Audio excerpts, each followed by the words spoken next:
And Dr. Konkyat, one of the things I thought was interesting in the 2 days that we were together, this is, I guess, Dr. Konkyat is one of the newest of our Ashoka Fellows, having been elected about a month ago. And so kind of threw him into the fire and said, you're going to meet 10 more people. Was the commonality that you felt with some of these people that you had not met? Could you describe some of that?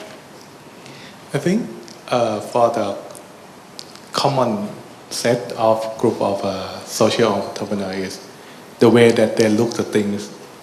They can see the problem. They can see another dimension, and they do not complain. After this, they see the problem. They count the problem as a friend. So they try to find the way to solve that problem. Even it's big or small, even they know or not know. Even myself, yes, I know IT, but when I start to do my project, I start with the question, okay, I have two choices. One is I writing the code with myself, which I know how to coding. Or if something wrong, I took the motorcycle, had an accident, everything in my head is gone. So how can the next person can to understand this? So last 7 years, UML, I think IT guys know about that. It's Unified Modeling Language. It's about architecture of the software. At that time, nobody in Thailand, even in the university, do not know that. I bought the book from Amazon, read that without nothing, and explain to the software engineer, and we design the software with good architecture. So for myself, I cannot see any problem. I have the way to find the answer all the time. And the second is that I found among our group is ethics. The way that we do the business, we care more. Because if you want to work with the bottom of pyramid, you will deal a huge number of market.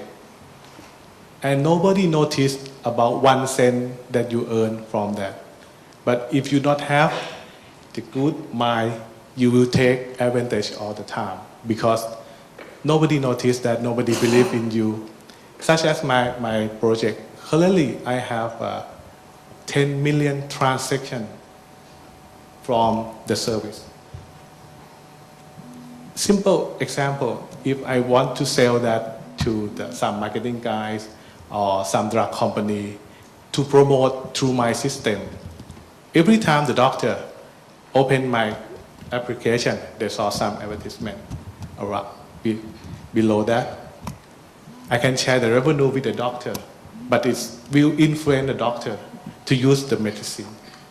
So in terms of a business, yes, we can earn a lot of money, but what will you plan to use your money? For the happiness, or you have the happiness without money?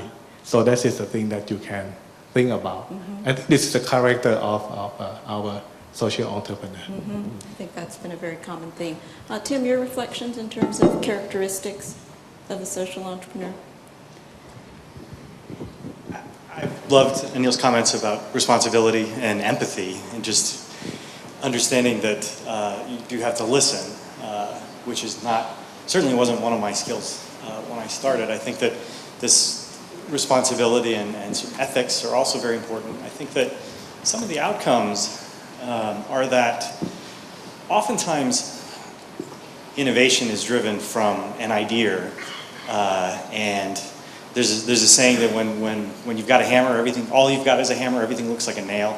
I think that in the development of an idea, there's often this sense of, well, we're going to come up with a process, and then we're going to sort of apply it to people, or we're going to come up with a product, and we're going to teach people how to use it, or sort of drop it on their heads. And I think that one of the things that all of these organizations do very well is listen and have empathy. And once you do that, you take responsibility for the fact that there are no dumb users. There are no dumb beneficiaries. There are only dumb programs and dumb products. And it's a very different approach to taking responsibility for the program. So to say that, we came up with a wonderful solar lighting system that they're just not using, well, I guess you can't help them, I guess they're just knuckleheads. Unfortunately, that doesn't work. To come up with a great microfinance program that has has a terrible success rate, it isn't sufficient to say that, well, I guess people just don't get microfinance. So I think that empathy is just another interpretation of how empathy plays out in a social venture or a social enterprise context. I think the empathy is also quite important because as a common bond, we've seen that this allows the social entrepreneur to collaborate with other social entrepreneurs. Certainly we do try to facilitate that as part of the Ashoka Fellowship. I think in Singapore, many of you know that Jack Sim has helped to bring Dialogue in the Dark here in Singapore. And if you think about the commonality of sort of toilets and sensitivity on disabilities, that might not be as common, but the core issue there was the empathy. In the video, you had seen this about the access to energy. There are roughly 19 or 20 different social entrepreneurs working on individual elements of that. And again, I think one of the things that ties them together is the empathy. I think we would like to move to questions, and so I'd like for people to think about the questions because I think there are a lot of them, but very quickly, maybe if I could just start this off with our panelists, because one of the things that we also don't hear very often, particularly when you're here to hear about panelists or talks and stuff, are reflections on the failures or the lessons learned. And I think that's extremely important, particularly in the context of, say, a university, or in the context of a new field like social entrepreneurship as it's becoming mature. We need to have those failures documented so that there can be a learning process about that. So maybe we'll start on this side first with Tim, and just maybe what's one big lesson learned that has stayed with you? We're starting on the high failure side of the auditorium. We're going to work our way. Which to choose? I think for us, understanding what success looks like has been a very difficult lesson. And in social enterprise, you can only get so far on intuition, charm, and good looks. And I think that the risk is that you, without having process and accountability, it's easy to sort of move the goalposts in your mind and say, no, that was, I know we said 1 million and we only did 1,000, but really 1,000 is success, hooray. So I think for us, one of the big lessons in the beginning is that we were asked to do the development of a number of products that wound up in museums. And in the beginning, it felt like a huge success to say, wow, the museums of America are so impressed with our design work that it's going straight into museums, bypassing users completely. And unfortunately, we have several products where they've been much more popular among museum goers than the intended users. So I think having that willingness to define success objectively, rather than always having it be this subjective, always good news to the donors, always good news to the donors, I think has been a very difficult and continues to be a painful discipline. I think that's very important learning. Dr. Konkyat, a lesson? Yeah.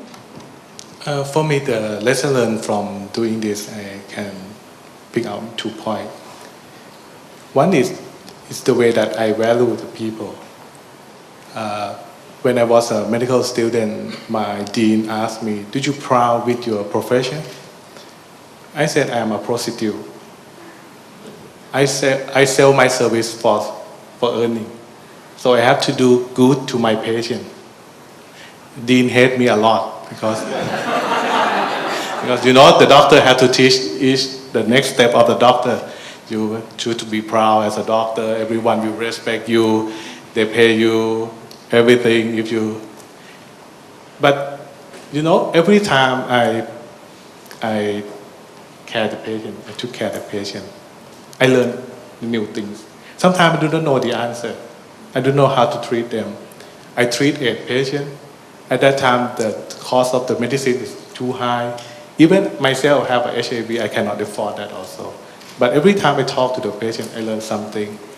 I learn life is meaningful. Sometimes you may not aware of that.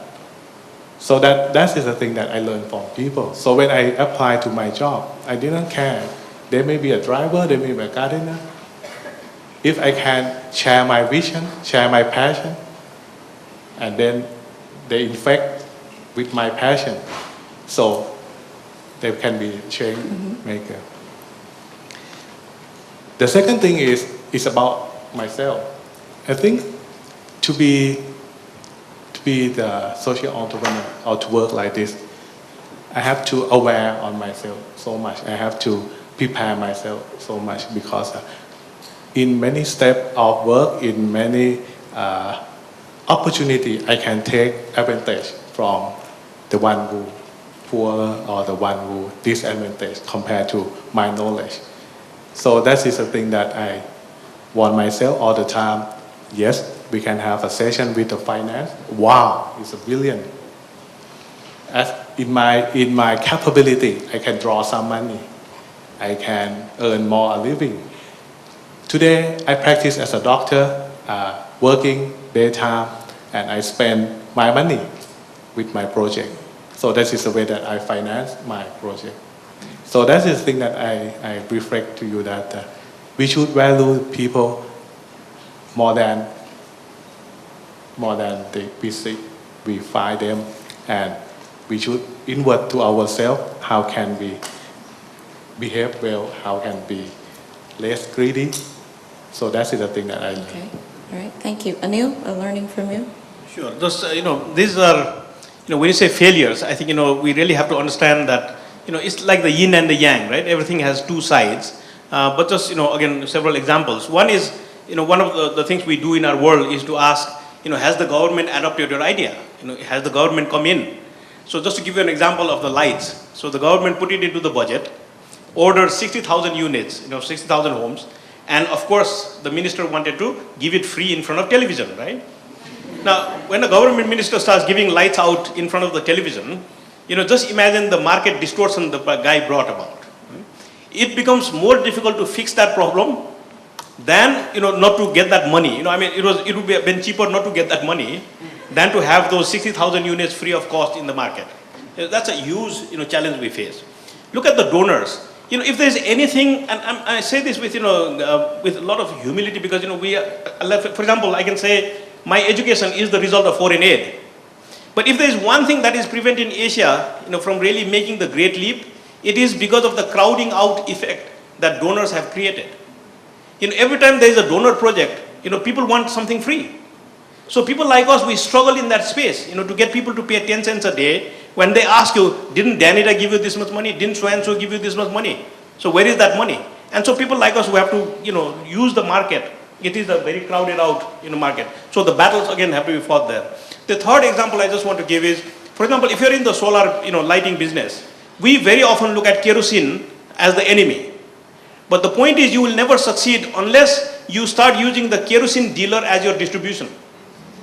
So the question is, you would learn the hard way that the best way to get, solar systems distributed is to make the kerosene dealer the solar dealer. Because every time there is a landslide or, some conflict and the kerosene doesn't get to the villagers go to the kerosene dealer. The guy says, I don't have kerosene, but would you like to see a solar light? so these are, we learned it the hard way, but it's how we can get there. Okay, wonderful.